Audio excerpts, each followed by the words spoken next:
Hello student, आज हम राजनीति की ट्वेल्थ का VBI कुछ क्वेश्चन है। बच्चे ने यानी कि लिख के दिए थे कि सर ये क्वेश्चन हल कीजिए, और ये राजनीतिक विज्ञान की है, मतलब पोल साइंस की ये क्वेश्चन है।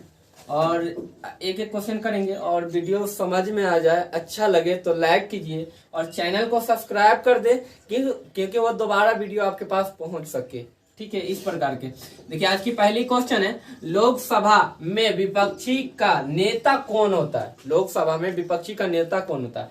तो लोकसभा है ना, पहला नंबर क्या होता है कि एक संसद। हम लोग जानते हैं कि संसद में क्या होता है कि बहुत सारे नेताएं होते हैं, सबको मौका दिया जाता है बोलने के लिए। क्या करने के लिए? बोलने के लिए, यानी कि सबको। पर बताई जाती है कि जिस संसद में उसी में बताई जाती है कि जिसकी सदस्यता अधिक रहती है, उसी में से एक को चुनी जाती है कि विपक्षी के खिलाफ आप बोले। तो जैसे कोई नियम आते हैं या कोई कानून आते हैं तो क्या होता है कि विपक्षी वाले आवाज उठा देते हैं कि नहीं, ये नियम नहीं चलेगा, ये कानून नहीं चलेगा, ये गलत है, वो फाड़ देते हैं। ठीक है, ये एक तरीके से कहते हैं ना विपक्षी का, यानी कि क्या होता है, काम होता है। विपक्षी का नेता कोई, जैसे क्या होता है कि आज हम लोग देखते हैं कि कोई भी सरकार कोई चीज का वादा कर दे तो आज हमारे यहाँ विपक्षी दल काफी है कि नहीं? जैसे आज हमारे यहाँ केंद्र में कौन सी सरकार है? तो भारतीय जनता पार्टी की सरकार है, बीजेपी की सरकार है। अगर बताए जाते हैं कि बीजेपी अगर कोई हरकत करता है तो जनरली यानी कि दूसरा दल वाले, यानी कि गैर दल वाले क्या करेंगे? उसका विरोधी करेंगे। क्या करेंगे? विपक्षी नेता का काम करेंगे। वो कैसा काम करेंगे? विपक्षी नेता का। अगर कहा जाए लोकसभा में विपक्षी नेता कौन होता है तो लिख लीजिएगा, विपक्षी नेता कौन होता है? उसी संसद में जिसकी संख्या अधिक होती है उसमें से एक विपक्षी नेता को चुना जाता है, और चुनने के बाद कहा जाता है कि बोलिए इनके खिलाफ नहीं, मतलब इसके विपक्ष। ठीक है, उल्टा, यानी कि ये जो बोल रहा है इसके विपक्ष में आप बोलिए। ठीक है, ये नियम पास किया, ये गलत है, आप देख लीजिए, आप बोलिए। तो बोलने के लिए उसको मौका दिया जाता है। ये कोई दिक्कत नहीं, लिख लीजिएगा। अब यहाँ पे क्या लिखो कि रंग भेद की नीति क्या है? अब रंग भेद की नीति क्या है? तो दक्षिण अफ्रीका में हम सुने होंगे। तो रंग भेद मतलब कि रंग रूप के लिए, वो काला है, वो गोरा है, वो पीला है, पीला नहीं होता है, काला है, गोरा है, इस प्रकार की नीति अपनाई जाती है। ठीक है, तो रंग भेद के लेकर बताया जाता है कि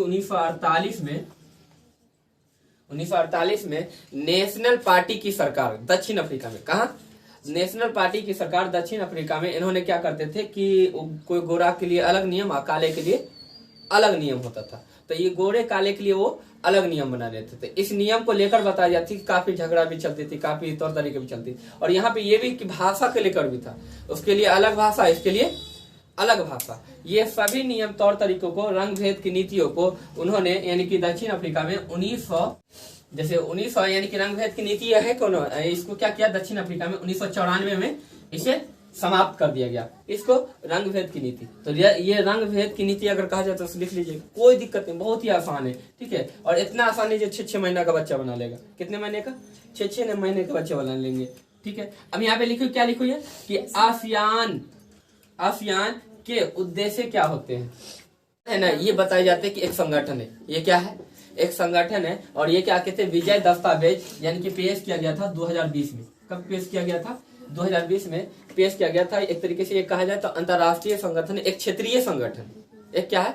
क्षेत्रीय संगठन है। और इसका उद्देश्य क्या होता है पता है? कि किसी भी प्रकार का टकराव हो या झगड़ा हो ना, तो बातचीत से लड़ सके। किससे लड़ सके? बातचीत से लड़ सके, कोई हथियार ना उठावे। ठीक है, ये आसियान का उद्देश्य होता था कि बातचीत से किसी चीज को सॉल्व किया जा सकता है। काफी तेजी, किसी भी प्रकार के यानी कि चीजों को तेज से या झगड़ा से, लड़ाई से ये नहीं सॉल्व किया जा सकता। तो इनका उद्देश्य था कि बातचीत से इन्होंने विजय दस्तावेज यानी कि पास किया। ठीक है, अंतरराष्ट्रीय क्षेत्रों पे। ठीक है, और पास करने के बाद क्या हुआ? एक तरीके से ये संगठन है। क्या है? संगठन है। ये मामला सॉल्व, काफी ऐसे मामला को क्या करता है?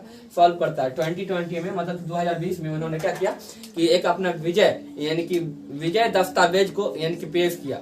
ठीक है, और पेश करने के बाद उन्होंने सिग्नेचर करवा लिया, और आसियान आज चल रही है, एक संगठन है। क्या ये संगठन है? ये बात समझ में गई। अब यहाँ पे लिखो कि अयोध्या विवाद से आप क्या समझते हैं? आपके झकास क्वेश्चन है। और ये हम लोग जानते हैं अयोध्या कहाँ मौजूद है? अयोध्या कहाँ मौजूद है? ये यूपी में। कहाँ मौजूद है? यूपी में। और आज देखी जाए तो पहले क्या होता है कि अयोध्या के लेकर काफी झगड़े हुए। अयोध्या में एक मस्जिद थी जिनको बाबरी मस्जिद कहा गया। क्या कहा गया? बाबरी मस्जिद, और वो बाबरी मस्जिद बने हुए थे और बने हुए थे, तो जिसकी वजह से क्या हुआ कि विवाद उत्पन्न हुई आस्ते आस्ते आज़ादी के बाद। और उठते उठते सुनने में, यानी कि पहले बहुत दिनों से हो रही थी, तो उठते उठते ये आया कि वहाँ पे जो मस्जिद है ना, वहाँ पे मंदिर हुआ करता था। क्या हुआ करता था? मंदिर हुआ करता था। यह विवाद को लेकर काफी दिन चला हिंदू मुस्लिम में, यानी कि काफी खून खराबा भी हो गया, काफी लड़ाई हुई। उस लड़ाई के बाद बताए जाते हैं कि कोर्ट के यानी कि ये जो बातें सब है ये सब कोर्ट में पहुंच गया। कहाँ पहुंच गया? कोर्ट में पहुंच गया। और कोर्ट में पहुंचने के बाद लास्ट में सुप्रीम कोर्ट 1992 में इसे फाइनल कर दिया कि मस्जिद को तोड़ के मंदिर बना दो। क्या बना दो?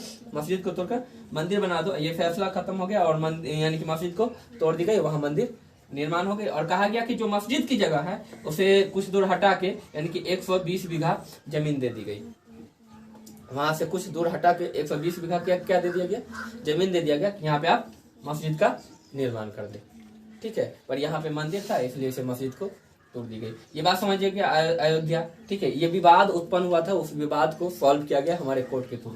ठीक है, क्योंकि हमारे जो देश है बहुत कहा जाए तो बेहतर है, और हमारा देश जो भारतीय परंपरा है और यहाँ कहा जाता है कि रीति रिवाज बेहतर है, तो सभी को यानी कि धर्मों को इज्जत दी जाती है। क्या दिया जाता है?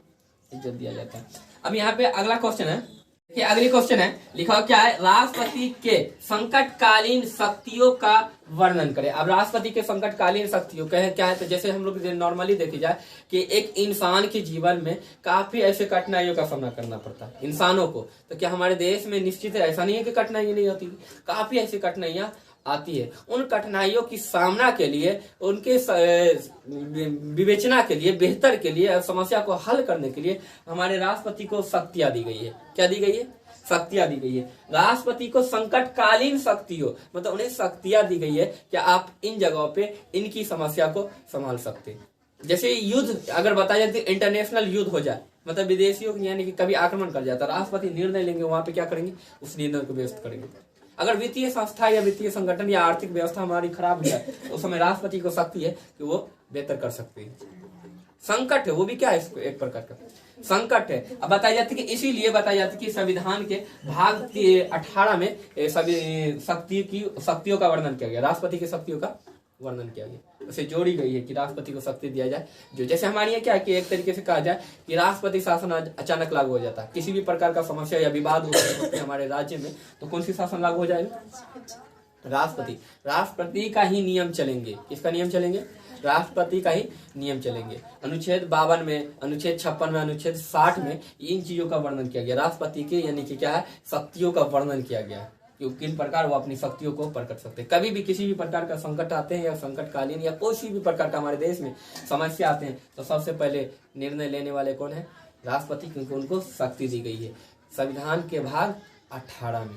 ठीक है, और अनुच्छेदों में इनकी चर्चा की गई है, 52 में, 56 में और 60 में। ठीक है, 352, 356, 360 में क्या किया गया इनका चर्चा। ये बात समझ में आ गई। आज के लिए इतना।